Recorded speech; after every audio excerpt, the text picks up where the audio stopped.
Hey, welcome in a second video of the BalcBullet application Android notifications for your Linux. This is still work in progress, however the functionality is okay, so I decided to show you. This is the open source application, so all sources are available on GitHub. So today I'm going to show you the desktop application, the mobile app and the website.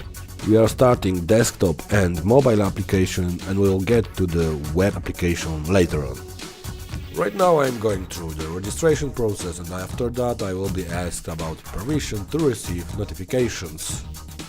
This is quite important step, since without it our application will not work correctly. I am logged in the desktop application, so right now we are ready to go. And now we are receiving the notification about the battery status of our phone. We can send the notification to our phone, we can send the SMS, and we can also dismiss mobile notification on our desktop. We can also send notification from our mobile to the desktop, or we can even send some message directly to the system clipboard.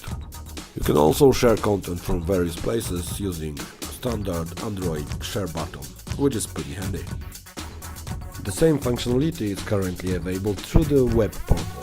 The web portal is in progress, so the UX and UI have to be adjusted, but the functionality works. On the web portal you will find also information how to download and install the application. That's it for today, and till the next time.